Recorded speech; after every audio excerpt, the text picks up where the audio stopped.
My name is Katie Williams, and at 23, I woke up in a hospital bed, unable to feel anything below my waist, but staring at a future that everyone around me seemed convinced would be defined by limitations rather than possibilities.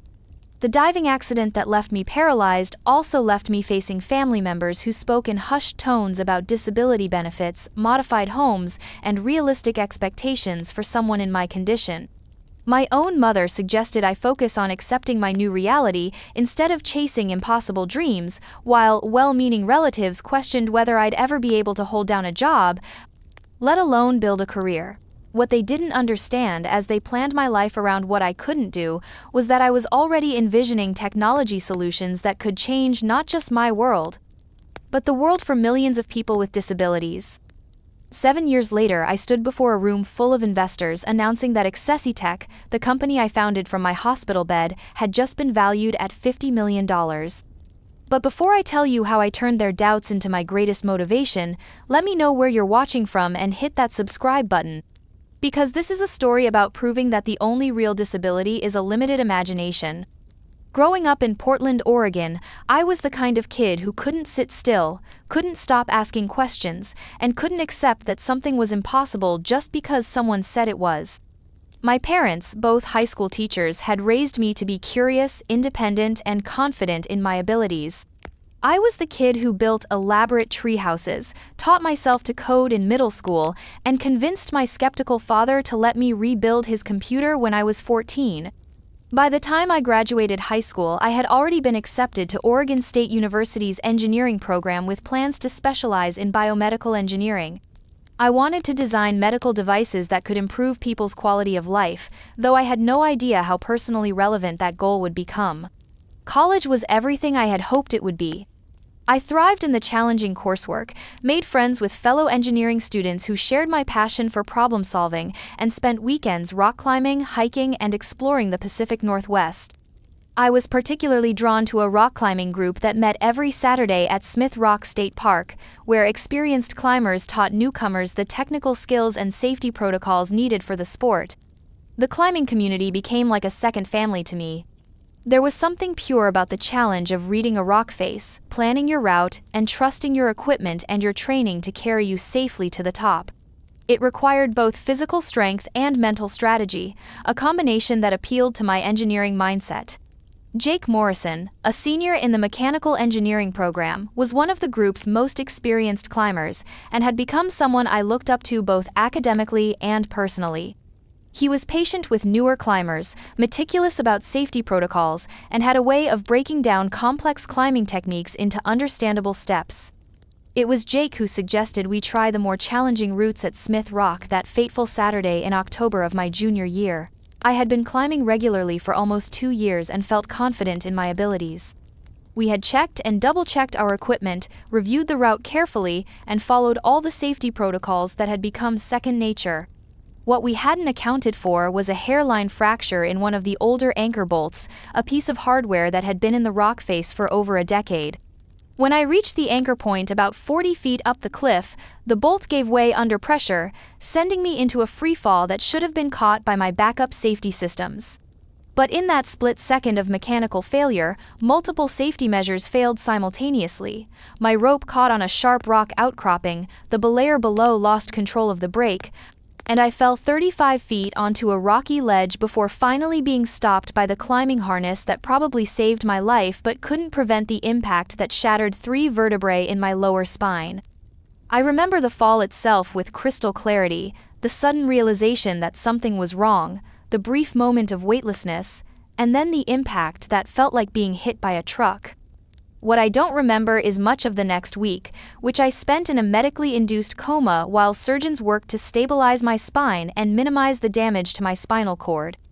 When I finally woke up, the first thing I noticed was that I couldn't feel my legs.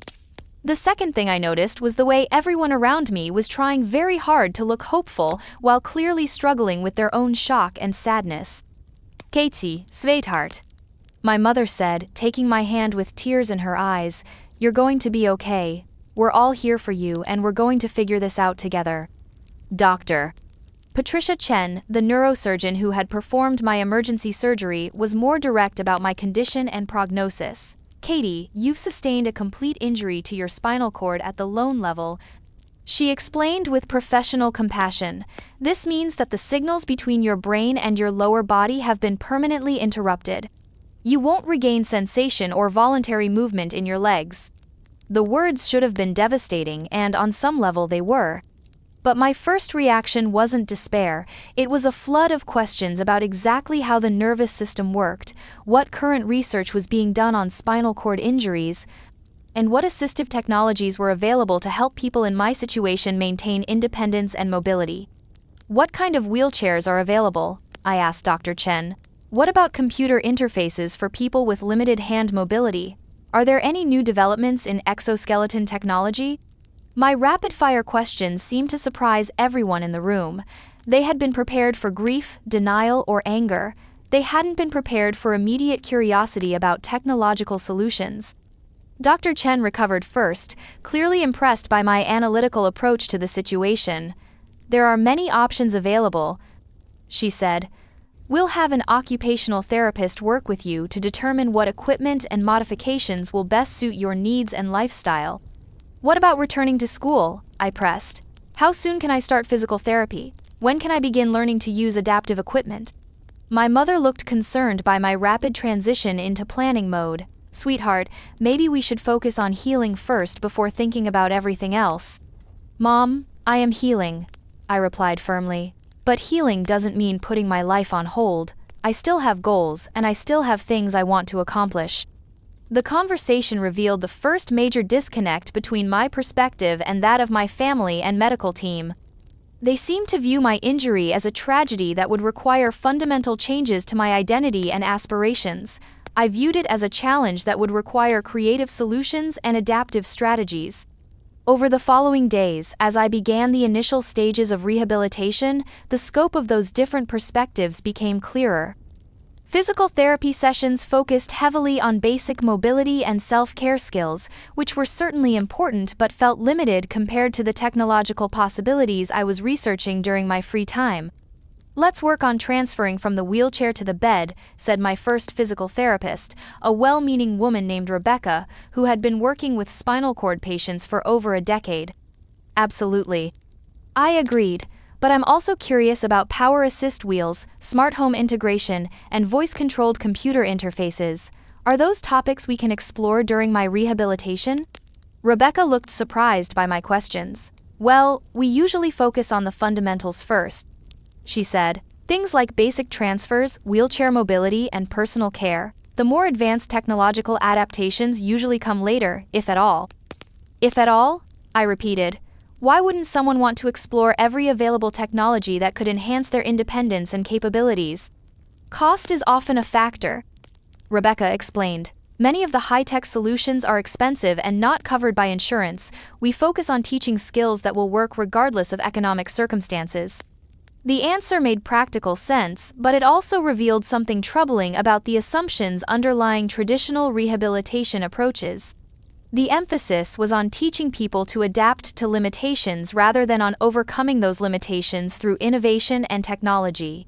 My research into existing assistive technologies revealed a market that was both enormous and poorly served. According to the studies I was reading, over 61 million adults in the United States lived with some form of disability, representing a consumer market with over 490 billion in annual disposable income.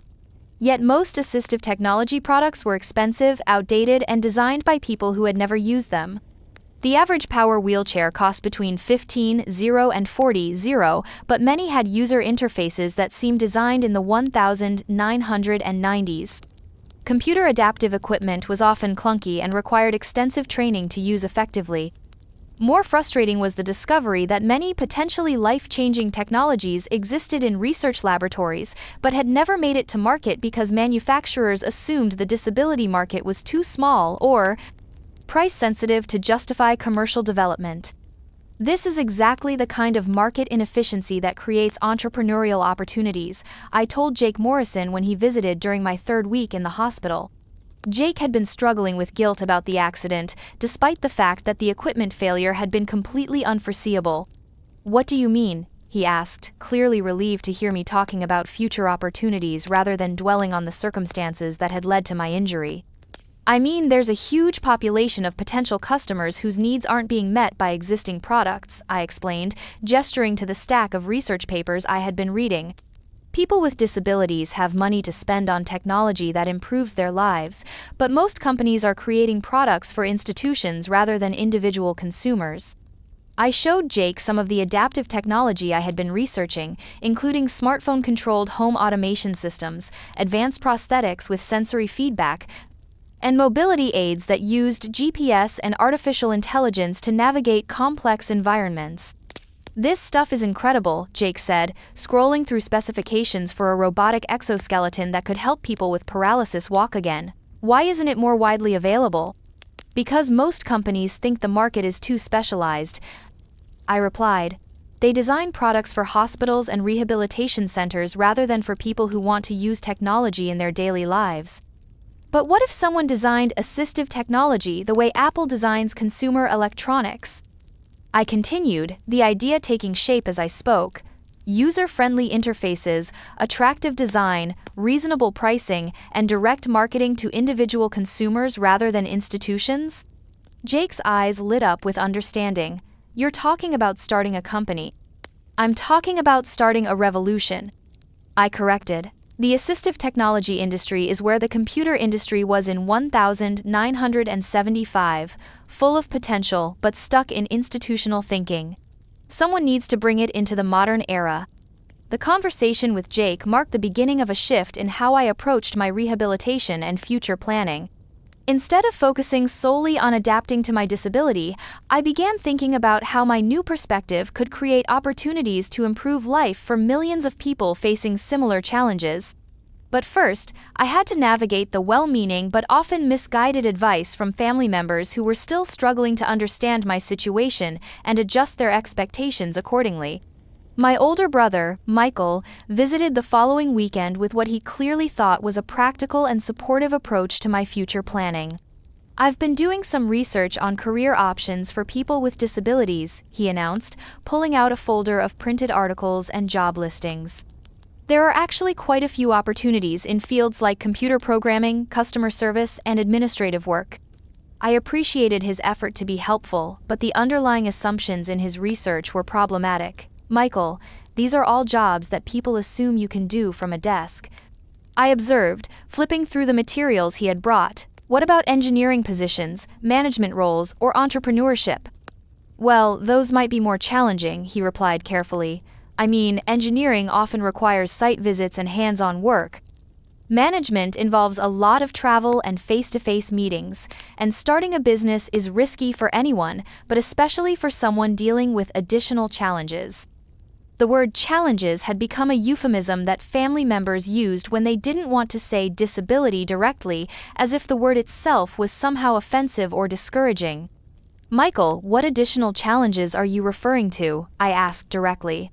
He looked uncomfortable with my directness. You know, accessibility issues, transportation difficulties, the physical demands of running a business. So you think my injury has somehow affected my intelligence, creativity, or leadership abilities? I pressed. Of course not, Michael protested. But you have to be realistic about what's practical given your situation. The conversation was frustrating because Michael genuinely wanted to be supportive, but his definition of support involved encouraging me to lower my expectations rather than finding ways to achieve my original goals. My sister Emma took a different approach when she visited, focusing on emotional support and quality of life rather than career planning. I've been reading about adaptive sports, she said, showing me information about wheelchair racing, adaptive skiing, and Paralympic competitions. There are so many inspiring athletes who've achieved incredible things despite their disabilities. The phrase, despite their disabilities, was another linguistic pattern I was beginning to notice. Well-meaning people consistently framed achievements by people with disabilities as inspirational exceptions rather than normal examples of human potential.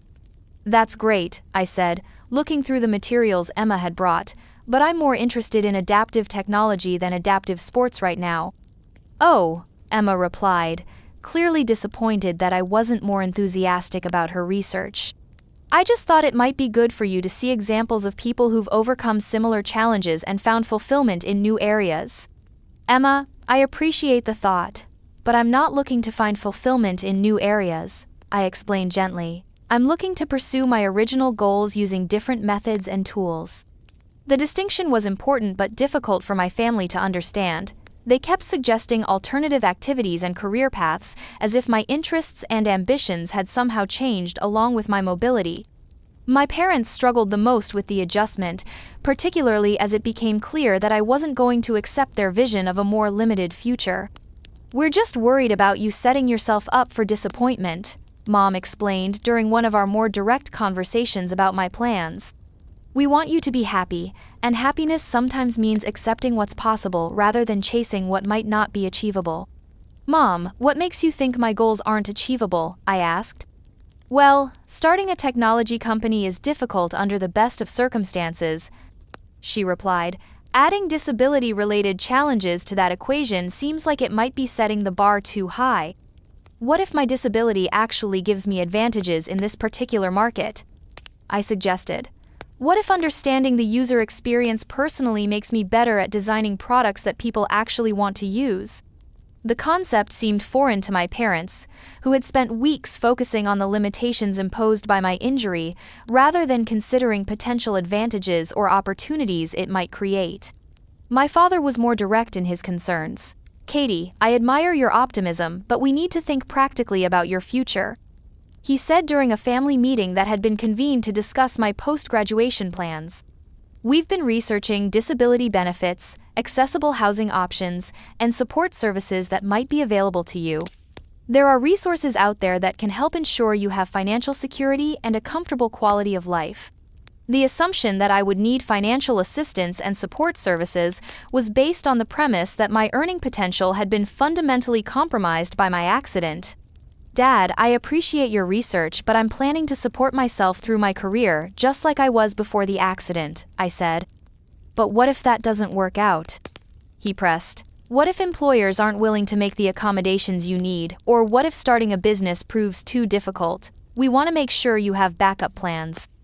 The conversation revealed how deeply my family's expectations had been shaped by outdated stereotypes about disability and employment. They weren't intentionally trying to limit my ambitions, but their vision of realistic planning was based on assumptions that I found both insulting and inaccurate.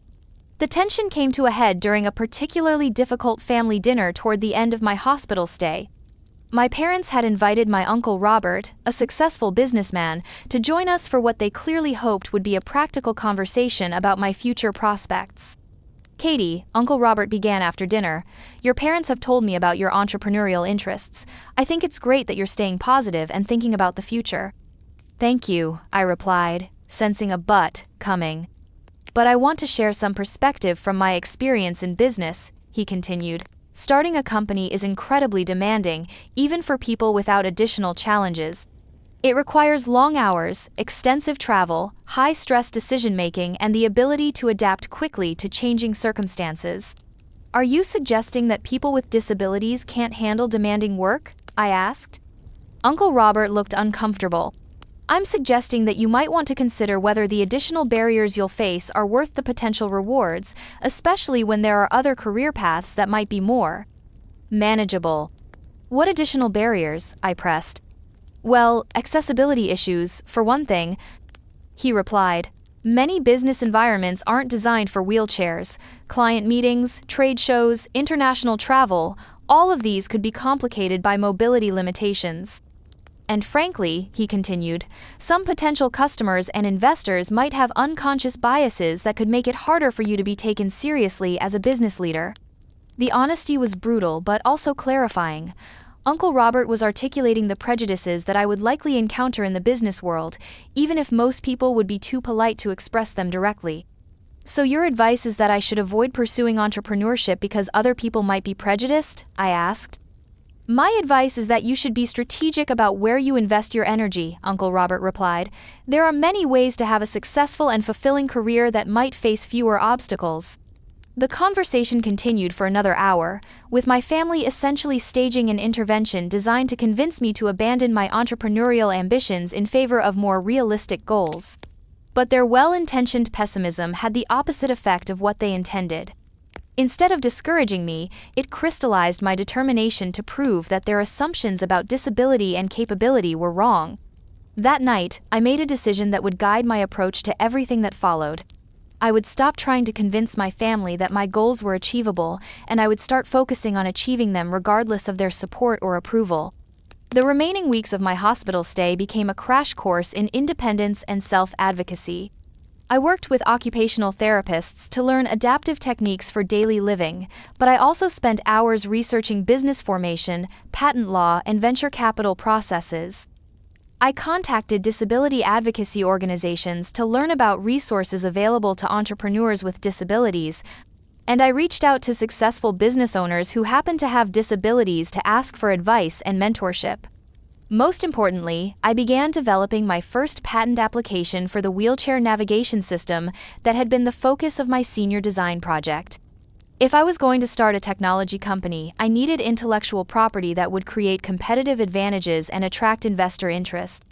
My father, always practical, was the first to voice the concern that everyone was thinking. "Katie, we need to talk about what this means for your future," he said gently. "Your education, your career plans, where you're going to live, how you're going to support yourself." "Why would any of that change?" I asked, genuinely confused by his implication that my accident had somehow altered my fundamental goals and abilities.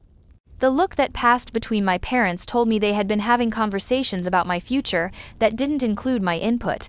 That night, after the nurses had dimmed the lights and visiting hours were over, I lay awake thinking about the assumptions everyone seemed to be making about what my life would look like now. Over the next few days, as friends and family members visited, I began to understand the extent of those assumptions. People spoke to me differently, as if my cognitive abilities had been affected along with my mobility. They asked about my adjustment and acceptance rather than about my recovery timeline and return to school. They discussed disability benefits and accessible housing instead of internship opportunities and graduation plans. My academic advisor, Professor Martinez, visited during my second week in the hospital. I was excited to discuss how to modify my course schedule to accommodate physical therapy while staying on track for graduation. "Katie," he said carefully, "I think we need to be realistic about your academic goals. Engineering is a demanding field, and with your new challenges, you might want to consider something more manageable." "More manageable how?" I asked. "Well, engineering often requires site visits, lab work, collaborative projects that might be difficult with mobility limitations," he explained. "Maybe we could look at transitioning you to a business degree or communications, something that's more desk-based."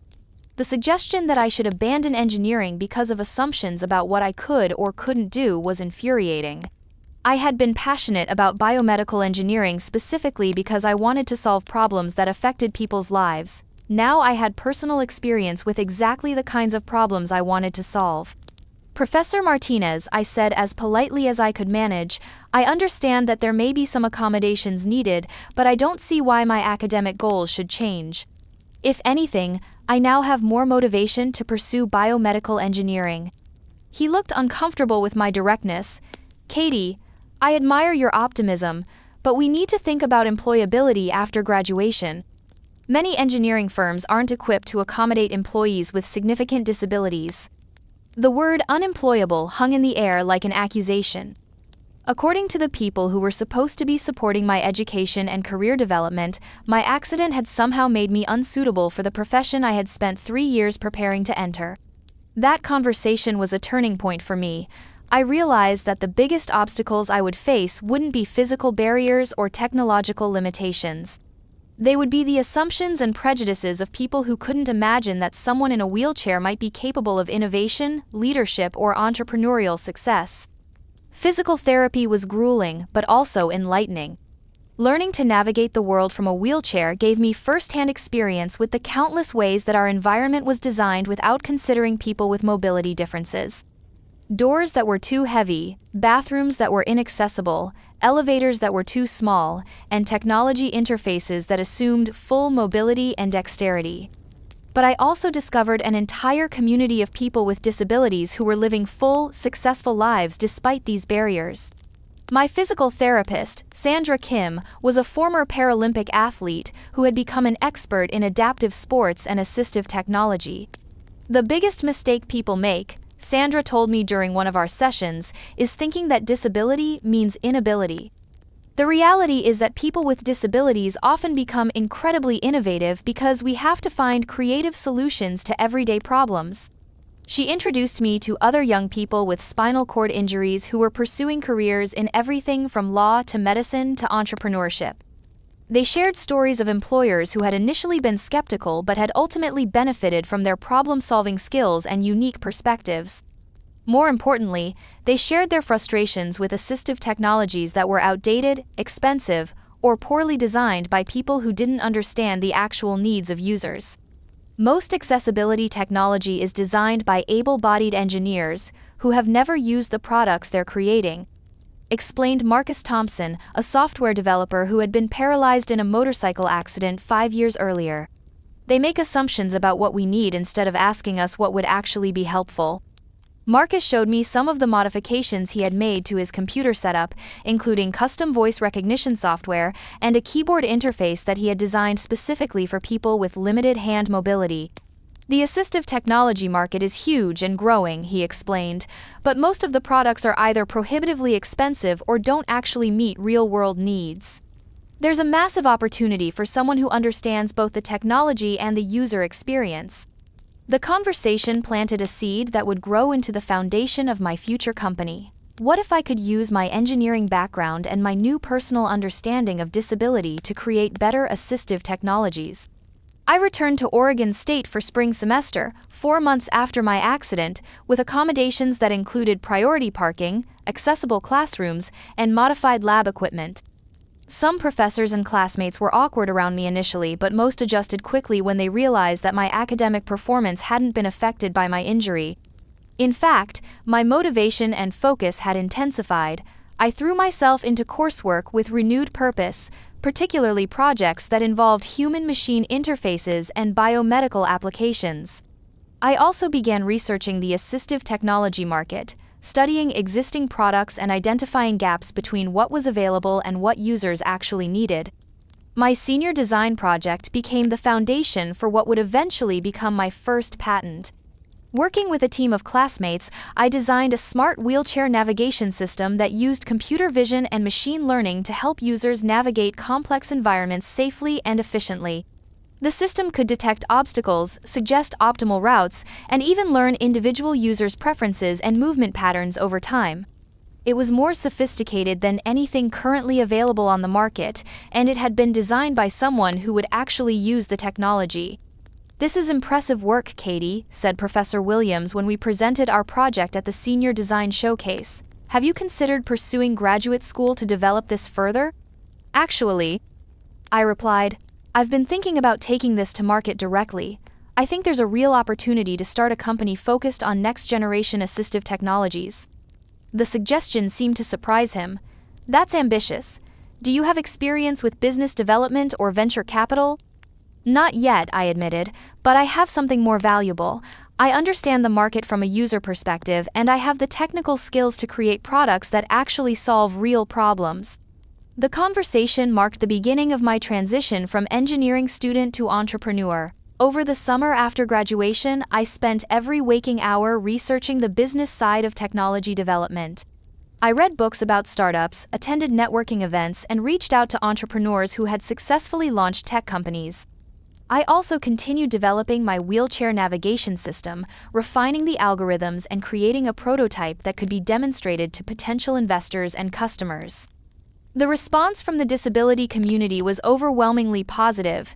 Users who tested the prototype were excited about features that made navigation safer and more efficient. But the response from potential business partners was more mixed. "It's an interesting concept," said one venture capitalist I pitched to, "but the market for assistive technology is relatively small and price-sensitive. How do you plan to scale this into a profitable business?" The question revealed a fundamental misunderstanding about the disability market.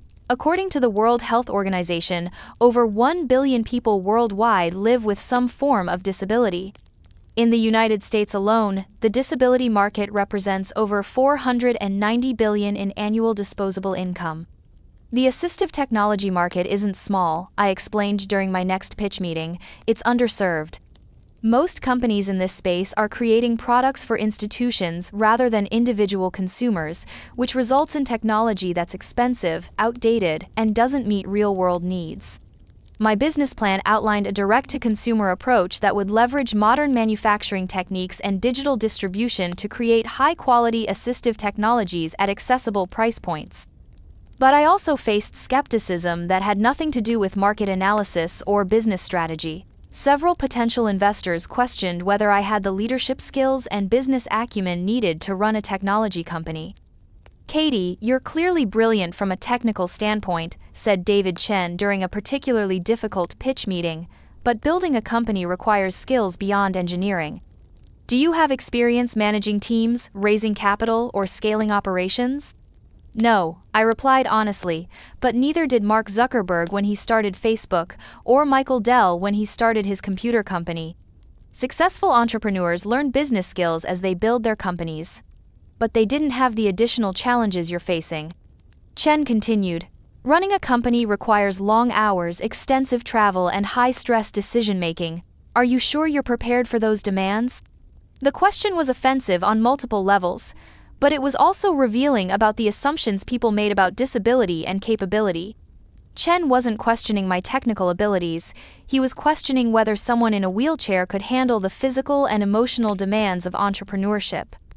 "Mr. Chen," I said, keeping my voice calm and professional, "I appreciate your concern, but I think you're making assumptions about my capabilities that aren't based on evidence. I've already demonstrated that I can handle demanding academic work, complex technical projects, and high-pressure situations. Why would running a company be any different?" The pitch meeting ended without a commitment, but it clarified something important about the challenges I would face in building my business. I wouldn't just need to prove that my technology was viable, I would need to prove that I was capable of leading a company despite other people's preconceptions about disability. The breakthrough came through an unexpected connection. Sandra Kim, my former physical therapist, had maintained contact with me throughout my senior year and was following my entrepreneurial efforts with interest. She mentioned my work to a friend who happened to be a program manager at the Oregon Angel Fund, a group of investors who specialized in early-stage technology companies. "We'd like to hear your pitch," said Jennifer Walsh when she called me that September. "But I want to be upfront. We typically look for companies with experienced management teams and proven business models. You'll need to convince us that you can execute on your vision." The Oregon Angel Fund meeting was different from my previous pitch experiences. The investors asked detailed questions about technology development, market positioning, and growth strategy, but they didn't question my capability to lead the company. "Your understanding of the user experience is clearly superior to anything we've seen in this market," noted investor Patricia Morrison, "and your technical approach is sophisticated enough to create real competitive advantages." "The question is scalability," added another investor. "How do you plan to expand beyond wheelchair navigation to other assistive technologies?" I had been hoping they would ask that question. I outlined my vision for AccessiTech as a platform company that would develop multiple products addressing different aspects of accessibility and independence for people with disabilities. "Wheelchair navigation is just the beginning," I explained. "We're also developing voice-controlled home automation systems, adaptive computer interfaces, and mobility aids that use artificial intelligence to learn users' preferences and needs." Each product addresses a different market segment, but they all share the same underlying philosophy. Assistive technology should be intuitive, affordable, and designed by people who understand the real-world challenges of living with a disability. The presentation concluded with a demonstration of my wheelchair navigation prototype. I showed how the system could map an unfamiliar environment, identify potential obstacles, and suggest optimal routes based on user preferences and mobility constraints. "This is impressive," said Jennifer Walsh after the demonstration. "How much funding are you seeking for initial product development and market launch?" $2.5 million for the first 18 months, I replied. "That would cover product refinement, regulatory approval, initial manufacturing, and market development." The room fell quiet as the investors considered the proposal. Finally, Jennifer spoke again. Katie, we're prepared to offer you $1.8 million in seed funding with the possibility of additional rounds based on performance milestones, she said. But we'd like to see an experienced business advisor added to your management team. The offer was less than I had requested, but more than enough to get AccessiTech off the ground. More importantly, it was validation that my vision for next-generation assistive technology was both technically feasible and commercially viable. I accept your terms, I said, trying to keep the excitement out of my voice. When can we start the due diligence process? 6 months later, I was sitting in the first office space I had ever rented, a modest suite in a Portland tech incubator, surrounded by prototypes, computer monitors, and the barely controlled chaos of a startup in development mode. My team consisted of 4 engineers, 2 software developers, and a business development manager with experience in medical device marketing. We were working 16-hour days to refine the wheelchair navigation system for commercial launch while simultaneously developing our next products. The work was exhausting but exhilarating. Every day brought new technical challenges and small breakthroughs that brought us closer to changing how people with disabilities interacted with technology. But we were also facing obstacles that I hadn't fully anticipated. The regulatory approval process for medical devices was complex and expensive. Manufacturing costs were higher than projected. And perhaps most challenging, we were struggling to reach potential customers who had become skeptical of assistive technology promises after years of disappointment with products that didn't meet their needs. We need to think differently about marketing, suggested Lisa Chen, our business development manager, during one of our weekly strategy meetings. Traditional medical device marketing focuses on institutions and healthcare providers, but your products are designed for individual consumers. What do you suggest? I asked. Direct engagement with the disability community, Lisa replied. Trade shows, online forums, advocacy organizations. We need to build relationships with people who will actually use these products. The strategy made sense, but it also required me to become the public face of AccessiTech in ways that made me uncomfortable.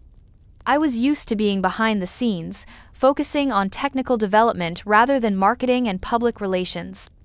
My first speaking engagement was at the National Conference on Independent Living in Chicago. I was invited to present AccessiTech's products to an audience of disability advocates, assistive technology users, and healthcare professionals. Standing on stage in front of 300 people, I felt more nervous than I had ever felt in a boardroom or investor meeting. These weren't venture capitalists evaluating my business plan. These were potential users who would judge my products based on whether they actually improved their daily lives.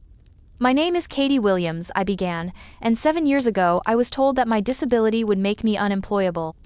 That I should focus on accepting my limitations rather than pursuing ambitious goals.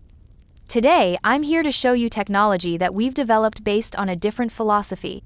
That people with disabilities don't need to accept limitations imposed by poorly designed products and low expectations. The demonstration of our wheelchair navigation system was met with enthusiastic applause, but the real validation came during the question and answer session that followed. How much will this cost? Asked a woman in the front row. Most advanced assistive technology is priced out of reach for individual consumers. Our goal is to price the navigation system at under $30, I replied, significantly less than comparable products currently on the market. When will it be available? Asked another audience member. We're aiming for commercial launch within 12 months, pending final regulatory approval, I said. But the most important question came from a young man who had been paralyzed in a construction accident. How do I know this product was actually designed by someone who understands what I need? He asked. I've wasted money on assistive technology that looked good in demonstrations but didn't work in real-world situations. The question went to the heart of AccessiTech's competitive advantage and my personal motivation for starting the company. Because I use this technology every day, I replied, gesturing to my wheelchair. Every feature we've developed has been tested not just in laboratory conditions but in grocery stores, office buildings, airports, and all the other places where people actually live and work. We're not designing products for people with disabilities, we're designing products with people with disabilities. That's the difference between assistive technology that works and assistive technology that sits in closets collecting dust. The response from the conference audience was overwhelmingly positive, and we left Chicago with a list of over 200 potential customers who wanted to be notified when our products became available. But perhaps more importantly, the conference convinced me that AccessiTech could be more than just a technology company. We could be advocates for a different approach to assistive technology development, one that prioritized user experience and real-world functionality over institutional requirements and profit margins. The commercial launch of our wheelchair navigation system exceeded every projection we had made. Within 6 months, we had sold over 500 units and had a waiting list of customers eager to purchase the next production run. More significantly, user feedback was consistently positive.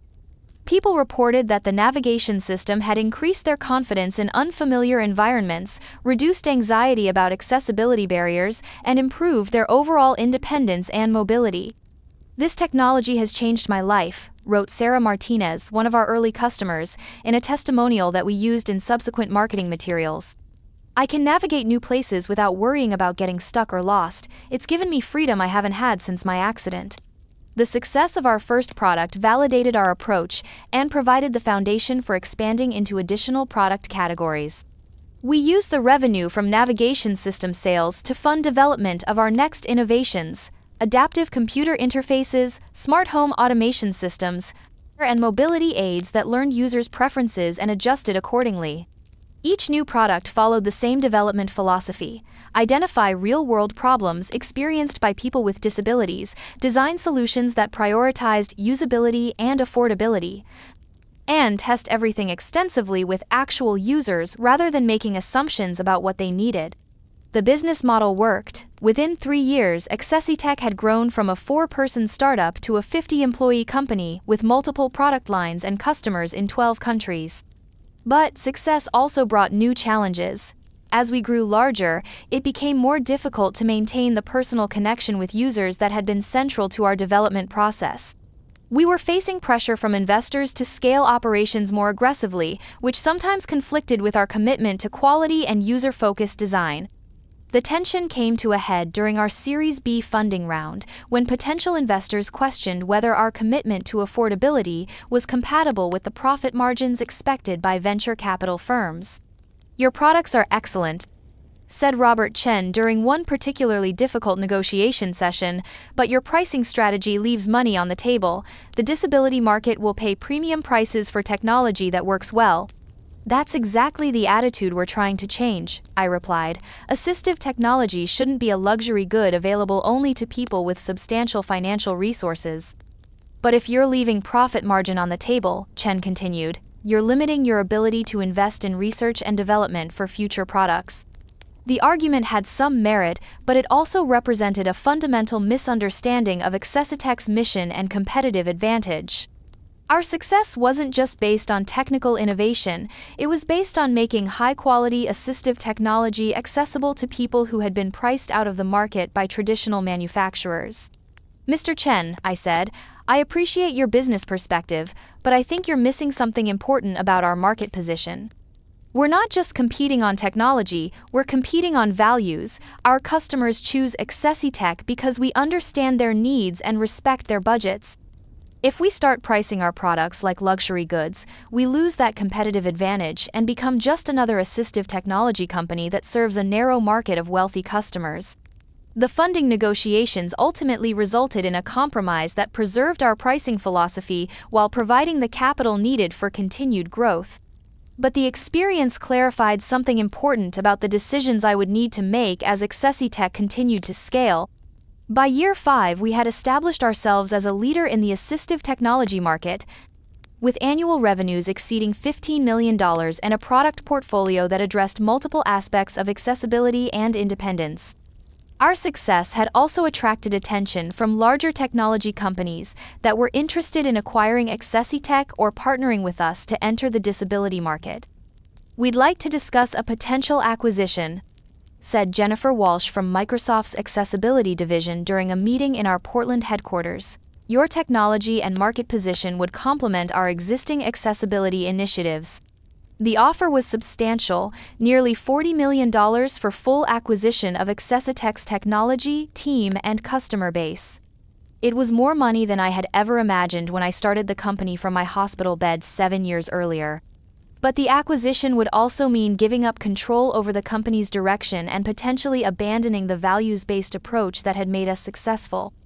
What would happen to our current product lines and pricing strategy? I asked during our due diligence meetings.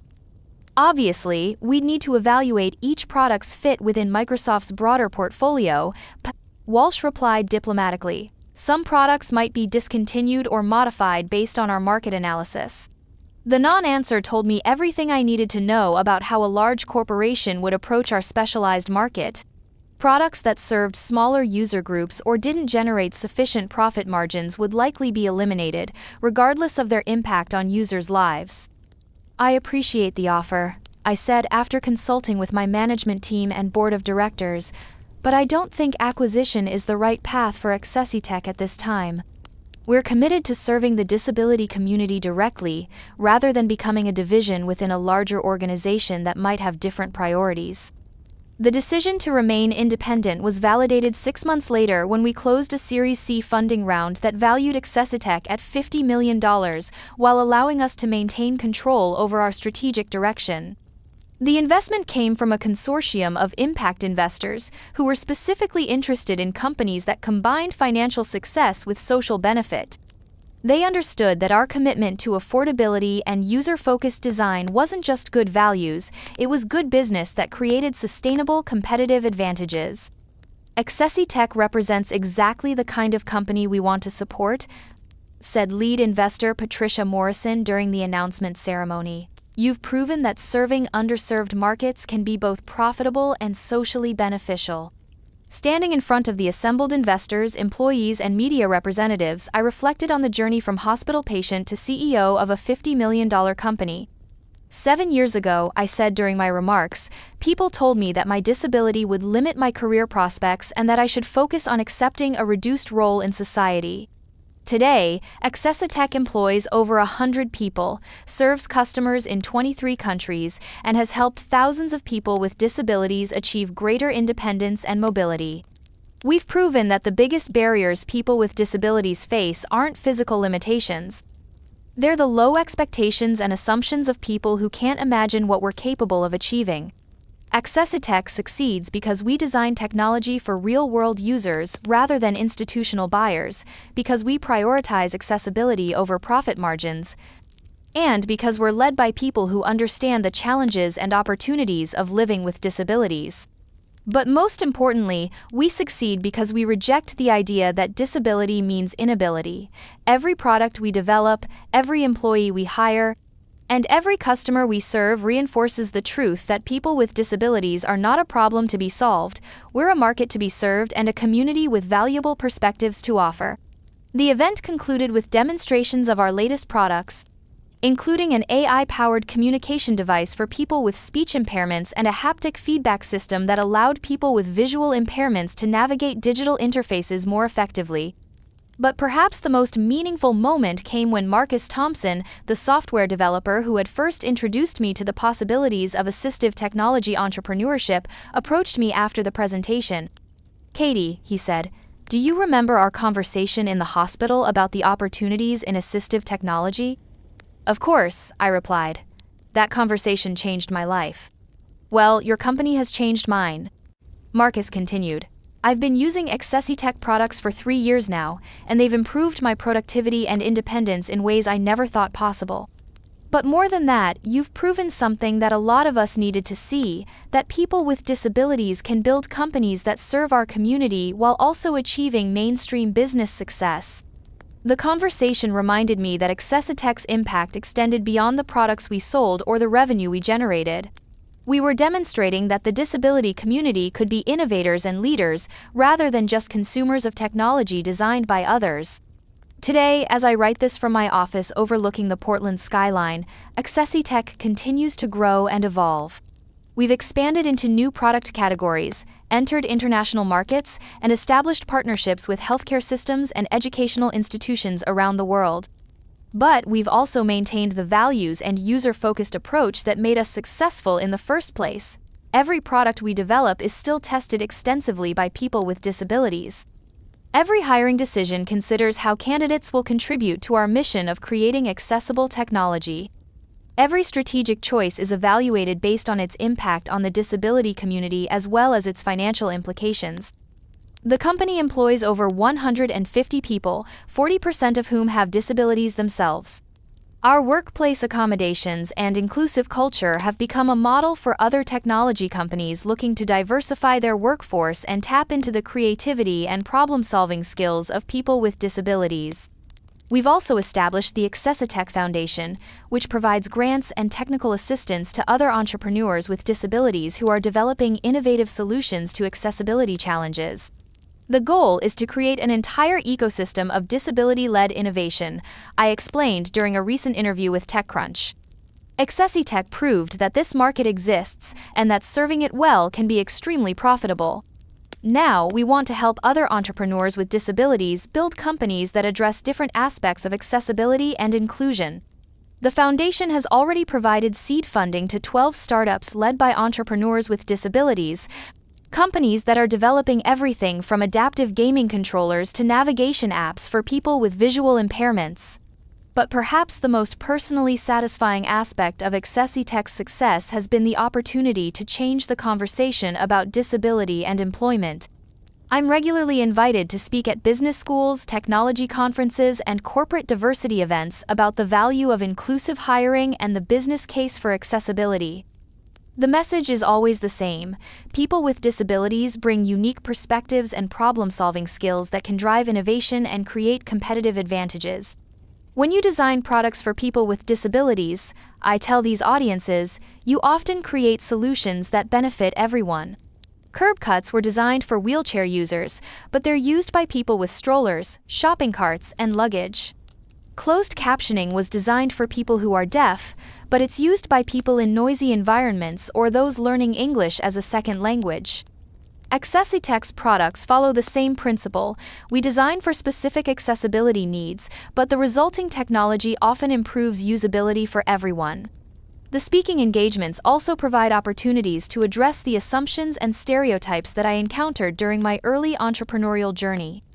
The venture capitalist who questioned whether I could handle the demands of running a company probably thought he was being practical, I said during a recent keynote address at the Stanford Graduate School of Business.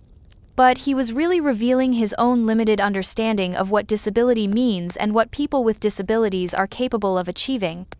The reality is that managing a disability often requires exactly the skills that make someone a successful entrepreneur: creative problem solving, persistence in the face of obstacles, the ability to see opportunities that others miss, and the determination to build something better than what currently exists. The response from students and faculty is consistently positive, but the most meaningful feedback comes from audience members with disabilities who approach me after presentations. "Thank you for showing us what's possible," said a graduate student with cerebral palsy after one of my talks. "I've been interested in entrepreneurship, but I wasn't sure if investors would take me seriously. Now I know that the key is having a great idea and the skills to execute it. Everything else is just other people's assumptions." Those conversations remind me why AccessiTech's success matters beyond the financial returns or the personal validation. We're demonstrating that people with disabilities can be innovators, leaders, and successful entrepreneurs when given the opportunity and support to pursue their ambitions. The journey from hospital patient to successful CEO wasn't easy, and it required overcoming obstacles that had nothing to do with my technical abilities or business acumen. The biggest challenges were other people's assumptions about what I could achieve and what markets were worth serving. But those obstacles also created the motivation and perspective that made AccessiTech possible.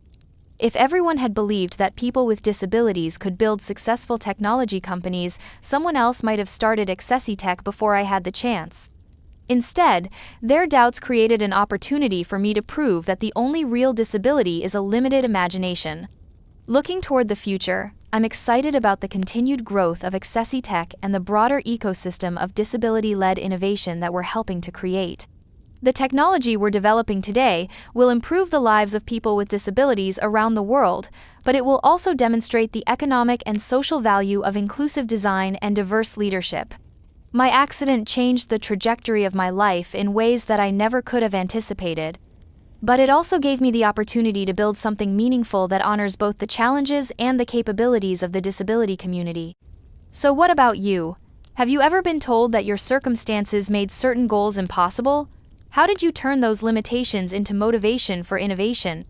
Share your experiences in the comments below, and don't forget to subscribe for more stories about overcoming obstacles and building something meaningful. Remember, the people who tell you what you can't do are usually revealing their own limited imagination rather than your actual capabilities. And remember that sometimes the biggest obstacles create the greatest opportunities for those brave enough to prove the doubters wrong. Thank you for listening to my story, and remember, there's no such thing as unemployable, only unimagined.